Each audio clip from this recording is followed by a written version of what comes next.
সুরমা নদীর 18 কিলোমিটার খননের জন্য 6 মাসের প্রকল্প নিয়েছিল আওয়ামী লীগ সরকার। তবে 2 বছরেও সে কাজ শেষ হয়নি। এতে 2024 সালেও 3 দফা বন্যার পানিতে ডুবে সিলেট শহরের নিম্নাঞ্চল। কাজে ধীরগতির জন্য ক্ষুব্ধ নগরবাসী ও পরিবেশবাদীরা।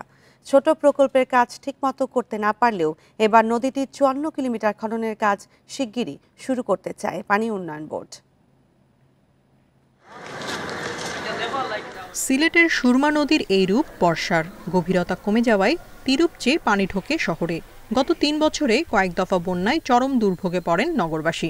এই চিত্র দেখে বোঝা কঠিন, শীতে এই নদী শুকিয়ে অনেকটা খালে পরিণত হয়। 2022 সালে ভয়াবহ বন্যার পর সুরমার গভীরতা বাড়ানোর উদ্যোগ নেয় আওয়ামী লীগ সরকার। 2023 সালের 21 জানুয়ারি শুরু হয় খনন কাজ। প্রকল্প শেষ হওয়ার কথা ছিল 6 মাসে, কিন্তু তা কাগজে কলমেই থেকে গেছে। চলতি বছরও 3 দফা বন্যায় শহরের নিম্নাঞ্চল প্লাবিত হয়। সময় মতো খনন শেষ না হওয়ায় ক্ষুব্ধ নাগরিকরা। মেঘালয়ে যখন বৃষ্টিপাত প্রচুর হয় তখন এখানে বৃষ্টি না হইলেও বন্যা হয়ে যায়। আমরা খুব কষ্টের মধ্যে আছি। এই বছর পরপর 3বার বন্যা হয়েছে। কাজে ধীরগতির কারণে সমালোচনার মুখে পানি উন্নয়ন বোর্ড। ঝুলে থাকা প্রকল্প দ্রুত শেষ করার তাগিদ পরিবেশবাদীদের।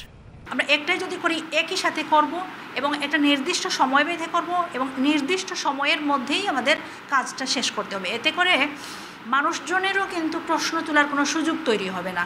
বোর্ডের দাবি, দফায় দফায় বন্যার কারণে খনন শেষ করা যায়নি। এবার নেওয়া হয়েছে বড় প্রকল্প। সিলেটের জকিগঞ্জ থেকে সুনামগঞ্জের ছাতক পর্যন্ত 54 কিলোমিটার নদী খননের কাজ শুরু হবে শিগগির। ফুল রিভার সিস্টেমটা ড্রেজিং না করলে সুফলটা পাওয়া যাবে না। তারপরে আমরা আমাদের জকিগঞ্জ থেকে শুরু করে ছাতক পর্যন্ত সুরমা নদী প্রায় 54 কিলোমিটার জায়গা আমরা সেগমেন্ট ওয়াইজ ড্রেজিং করব, যাতে বন্যার পানিটা দ্রুত সিলেটের অংশ থেকে নেমে যেতে পারে। প্রকল্প বাস্তবায়ন হলে সুরমায় প্রবাহ বাড়বে, বলছে পানি উন্নয়ন বোর্ড। Independent News. আর এ নিয়ে আরো জানাতে সিলেট থেকে যুক্ত হচ্ছেন সহকর্মী রানা মজুমদার। রানা, কাজের এই ধীরগতির কারণ কি এবং পানি উন্নয়ন বোর্ড কি বলছে, কবে নাগাদ এই কাজ শুরু করবে?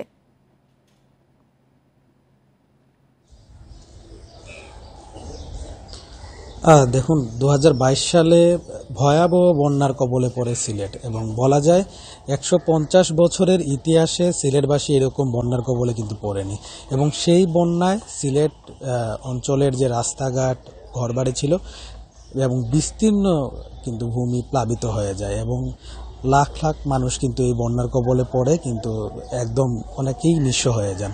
তো তার পরবর্তীতে আমরা দেখলাম যে আওয়ামী লীগ সরকারের সময়ে 2023 সালের জানুয়ারি মাসে এই যে সুরমা নদী কিন্তু খননের একটি উদ্যোগ নেওয়া হয় এবং এর পরিপ্রেক্ষিতে সুরমা নদীর প্রায় 18 কিলোমিটার খননের একটি প্রকল্প হাতে নেয় পানি উন্নয়ন বোর্ড এবং এটি আসলে 50 কোটি টাকা ব্যয় ধরা হয় এই প্রকল্পের এবং বলা হয় যে আগামী 6 মাসের মধ্যে, অর্থাৎ 2023 সালেরই জানুয়ারি থেকে জুন মাস পর্যন্ত এই প্রকল্পের মেয়াদ ছিল। জুন মাসের মধ্যে এই প্রকল্পটি শেষ হওয়ার কথা ছিল, অর্থাৎ 18 কিলোমিটারের যে খনন প্রক্রিয়াটি সেটি জুন মাসে শেষ হওয়ার কথা ছিল 6 মাসের মধ্যে। তো পরবর্তীতে আমরা দেখতে পেলাম যে আসলে বিভিন্ন অজুহাতে পানি উন্নয়ন বোর্ড, সিলেট সিটি কর্পোরেশন এবং অন্যান্য সংস্থাগুলোর সমন্বয়হীনতার কারণে কিন্তু এই প্রকল্পটি আর শেষমেশ বাস্তবায়ন করা সম্ভব হয়নি এবং বিভিন্ন সময় পরিবেশবাদীরা, সচেতন নাগরিক সমাজের প্রতিনিধিরা তারা যখন এই প্রকল্পটি পরিদর্শন করতে গিয়েছেন তারা অভিযোগ তুলেছেন যে আসলে প্রকল্পের যে টাকা ছিল সেটি সঠিকভাবে আসলে ব্যয় হয়নি এবং তারা এটিও বলেছেন যে 18 কিলোমিটার জায়গার মধ্যে 8 কিলোমিটার অংশ কিন্তু আসলে সঠিকভাবে খনন করতে পারেনি পানি উন্নয়ন বোর্ড। এটি ছিল তাদের অভিযোগ।